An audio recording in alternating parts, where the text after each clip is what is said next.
तो आइए दोस्तों, मॉडर्न हिस्ट्री का पार्ट नंबर 3 लेकर के आ गए हैं। दोस्तों इससे पहले मैंने 2 पार्ट का वीडियो ऑलरेडी बना चुके हैं। दोस्तों उस वीडियो को अभी तक आप नहीं देखे हैं तो डिस्क्रिप्शन बॉक्स में लिंक दिया गया है, वहां से जाकर के उस वीडियो को देख लीजिएगा। आइए दोस्तों हम स्टार्ट करते हैं यहाँ क्वेश्चन नंबर 31 से। तो क्वेश्चन नंबर 31 कहता है, इंग्लैंड की गौरवपूर्ण क्रांति किसके शासनकाल में हुई। तो दोस्तों इंग्लैंड में गौरवपूर्ण क्रांति जो हुआ था वह हुआ था चार्ल्स द्वितीय के शासनकाल में। लेकिन दोस्तों अगर यहाँ पर आपसे सवाल पूछा जाए कि इंग्लैंड में गृह युद्ध के समय वहाँ के शासक कौन थे या किसके शासनकाल में इंग्लैंड में गृह युद्ध शुरुआत हुआ था, तो उस समय आंसर हम लोग देंगे ऑप्शन नंबर ए को, यानी कि जेम्स प्रथम थे। लेकिन अगर सवाल पूछा जाए आपसे कि इंग्लैंड की गौरवपूर्ण क्रांति किसके समय में हुई, तो आंसर देंगे हम लोग जेम्स द्वितीय के समय में। नेक्स्ट है क्वेश्चन नंबर 32।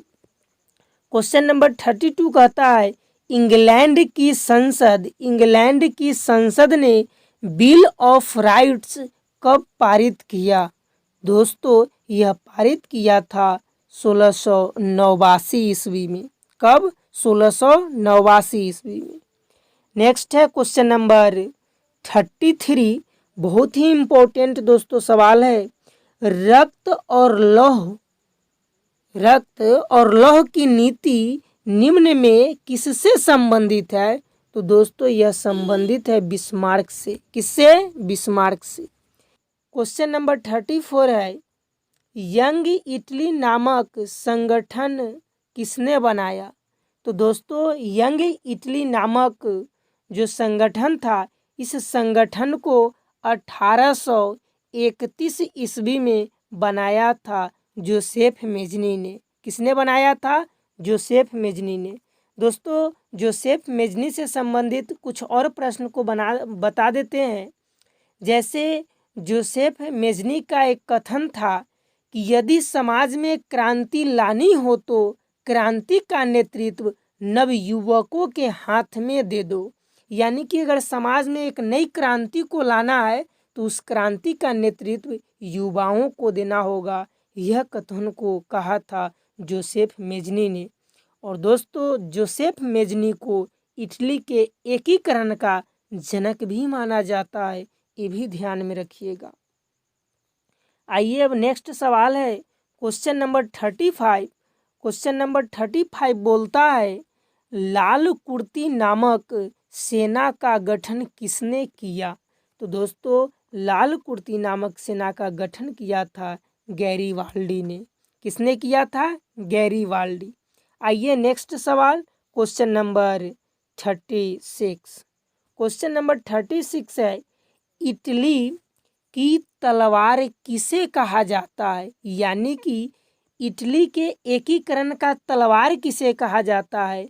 तो इटली के एकीकरण का तलवार पूछे तो आंसर देंगे गैरीवाल्डी को। लेकिन इटली के एकीकरण का जनक किन्हें माना जाता है, तो आंसर देंगे जोसेफ मेजनी को।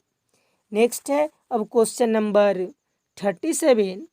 क्वेश्चन नंबर 37 है, इटली के एकीकरण का जनक किसे माना जाता है। आ ही गया क्वेश्चन, तो दोस्तों इसका राइट आंसर हो जाएगा ऑप्शन नंबर सी। नेक्स्ट है क्वेश्चन नंबर 38, इटली के एकीकरण का पैगंबर किसे कहा जाता है। तो इटली के एकीकरण का पैगंबर मेजनी को ही कहा जाता है। किसको? मेजनी को। नेक्स्ट है क्वेश्चन नंबर 39, प्रथम विश्व युद्ध की शुरुआत कब हुई। तो दोस्तों प्रथम विश्व युद्ध की शुरुआत जो हुआ था, फर्स्ट वर्ल्ड वार जो हुआ था, वह हुआ था 28 जुलाई 1914 को। 28 जुलाई 1914 को हुआ था प्रथम विश्व युद्ध की शुरुआत। यानी कि आंसर हो जाएगा ऑप्शन नंबर सी। यानी कि 28 जुलाई 1914 ईस्वी को हुआ था प्रथम विश्व युद्ध। दोस्तों प्रथम विश्व युद्ध में 37 देश भाग लिए थे, इस बात को भी ध्यान दीजिएगा। और एक बात और याद रखिएगा, प्रथम विश्व युद्ध के समय में अमेरिका के राष्ट्रपति कौन थे, यह सभी प्रश्न भी एग्जाम में पूछे जाते हैं।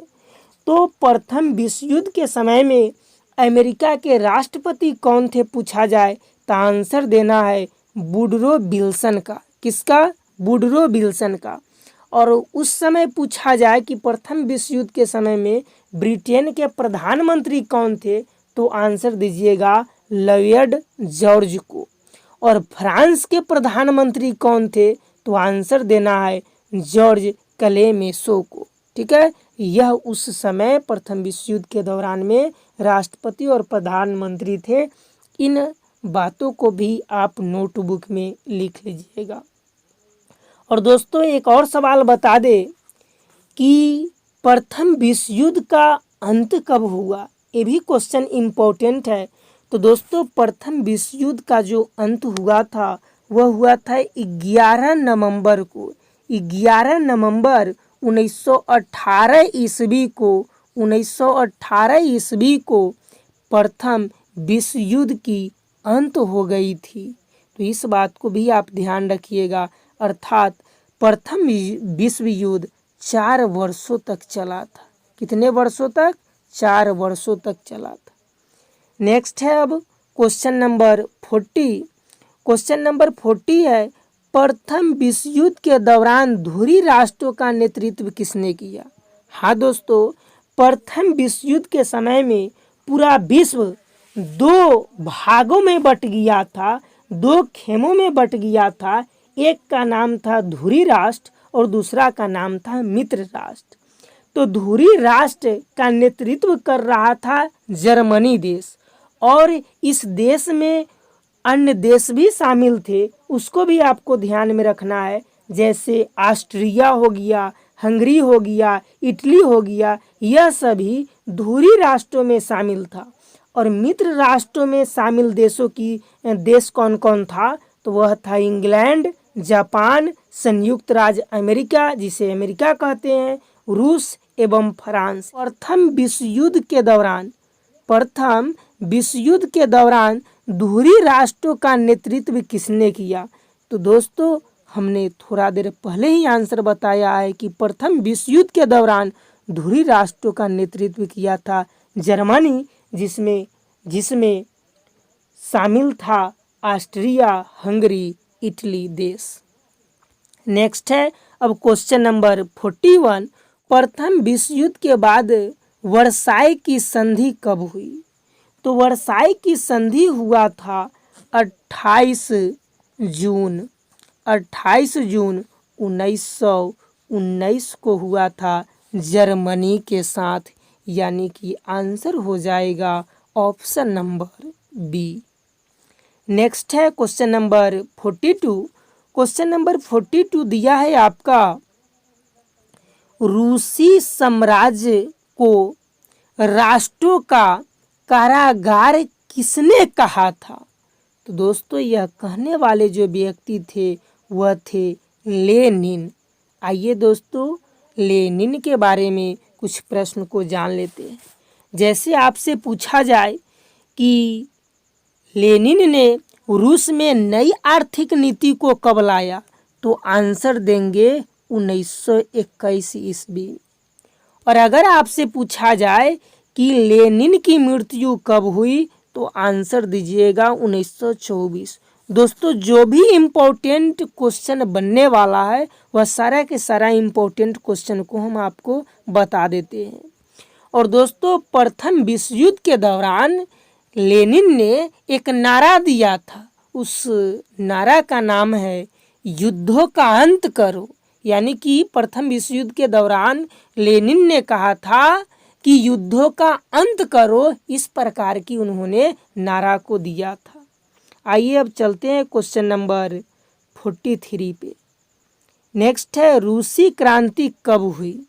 तो दोस्तों रूसी क्रांति हुआ था 1917 ईस्वी को। नेक्स्ट है क्वेश्चन नंबर 44, क्वेश्चन नंबर 44 कहता है निम्न में से किस क्रांति को अक्टूबर क्रांति कहा जाता है। यानी कि किस क्रांति को अक्टूबर क्रांति कहा जाता है। तो दोस्तों रूसी क्रांति को अक्टूबर क्रांति के भी नाम से जाना जाता है, इस बात को भी आप ध्यान में रखिएगा। नेक्स्ट है क्वेश्चन, रूसी क्रांति के दौरान चेका का गठन किसने किया। तो रूसी क्रांति के दौरान चेका का गठन किया था लेनिन ने ही। नेक्स्ट है अब क्वेश्चन नंबर 46, रूसी क्रांति के दौरान चेका का गठन किसने किया। तो दोस्तों रूसी क्रांति के दौरान चेका का गठन किया था लेनिन ने ही। नेक्स्ट है क्वेश्चन नंबर 46, निम्न में से किसने रूस में लाल सेना का गठन किया। तो दोस्तों लाल सेना का गठन किया था ट्राटस्की ने। किसने किया था? ट्राटस्की ने, यानी कि option number A is the right answer. Next है, आइए दोस्तों कुछ द्वितीय विश्व युद्ध से भी क्वेश्चन है, उसको भी देख लेते हैं। तो द्वितीय विश्व युद्ध की शुरुआत हुआ था 1 सितंबर 1939 ईस्वी को। और दोस्तों द्वितीय विश्व युद्ध का अंत कब हुआ। तो द्वितीय विश्व युद्ध का अंत हुआ था 2 सितंबर को। 2 सितंबर 1945 ईस्वी को द्वितीय विश्व युद्ध का क्या हो गया था? अंत हो गया था। डैट मीन्स कि द्वितीय विश्व युद्ध चला कितने वर्षों तक? तो यह चला है 6 वर्षों तक। कितने वर्षों तक? 6 वर्षों तक। नेक्स्ट है दोस्तों द्वितीय विश्व युद्ध से सवाल कि द्वितीय विश्व युद्ध के समय में अमेरिका के राष्ट्रपति कौन थे। तो अगर द्वितीय विश्व युद्ध के समय में अमेरिका के राष्ट्रपति पूछा जाए तो आंसर देंगे फ्रैंकलिन डी रूजवेल्ट का। और अगर पूछा जाए कि उस समय इंग्लैंड का प्रधानमंत्री कौन थे तो आंसर होगा विंस्टन चर्चिल। तो यह क्वेश्चन को भी याद रखिएगा। और दोस्तों प्रथम विश्व युद्ध के समय में 37 देश ने भाग लिया था और द्वितीय विश्व युद्ध के समय 61 देशों ने भाग लिया था। ठीक है, अब आइए क्वेश्चन नंबर 48 पे चलते हैं। तो क्वेश्चन नंबर 48 है द्वितीय विश्व युद्ध की समाप्ति कब हुई। तो दोस्तों इन सभी क्वेश्चन को हम बता चुके हैं। बताइए अब आंसर इसका क्या होगा। तो आंसर होगा ऑप्शन नंबर डी। नेक्स्ट है क्वेश्चन नंबर 49, जापान ने अमेरिका के पर्ल हार्बर यानी कि नौसैनिक अड्डा पर कब आक्रमण किया। तो दोस्तों इस क्वेश्चन का राइट आंसर हो जाएगा ऑप्शन नंबर ए, सन 1941 ईस्वी में। नेक्स्ट है क्वेश्चन नंबर 50 और आज का लास्ट सवाल, संयुक्त राज्य अमेरिका ने जापान के हिरोशिमा एवं नागासाकी नगर पर परमाणु बम कब गिराया। तो दोस्तों यह गिराया था 1945 ईस्वी में। दोस्तों संयुक्त राज्य अमेरिका यानी कि यूएसए के द्वारा हिरोशिमा पर 6 अगस्त को, कै अगस्त को? 6